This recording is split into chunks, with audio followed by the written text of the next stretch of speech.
This is a radish, and this is also a radish, known as daikon or mooli.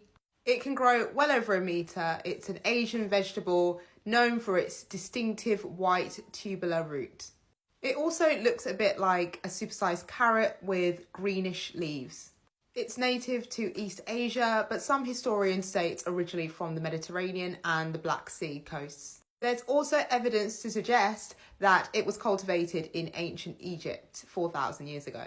Although daikon is eaten all over Asia, it's very important in Japanese culture and cuisine and has been recorded for over 1,000 years in the region.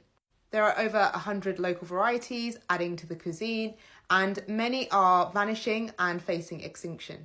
In Japanese, it's known as giant radish or winter radish.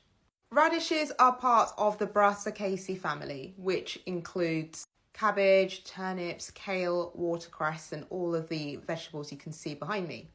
And different radishes have different shapes, sizes, and colours, from the small, round, red garden radish to the white, tapered, long daikon. A Chinese variety of the daikon, watermelon radish, is particularly beautiful and striking. Once you cut into the white-green skin, it reveals this beautiful hot pink centre that resembles a watermelon. Daikon has a sweet mild flavour with a peppery kick and a crunchy texture. When boiled in a broth, it absorbs the flavours it's cooked with really well.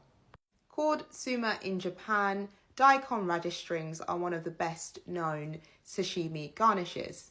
As you can see here, it offers a nice bed for the sashimi slices to be arranged upon. Katsura muki is a Japanese technique where you use a knife to peel a vegetable into a long sheet. Using only a knife, it creates paper-thin sheets. Daikon is typically used for this technique. It's really difficult to master and it can take months. It's one of the first knife techniques taught to sushi apprentices. And in Vietnamese cuisine, sweet and sour pickled daikon is one of the key condiments in banh mi sandwiches. The sweetness level of a daikon depends on its upper and lower part. So the upper part is sweeter, and as you move down the daikon, it starts to get more pungent. Our kubi daikon is the most widely eaten and grown in Japan. It's also known as the green neck daikon. It's famous for its tough skin and sweet taste. Sakurajima daikon is the heaviest radish of the bunch, and it's been known to weigh up to 60 pounds. Moriguchi daikon from the district of Osaka is the longest type of daikon.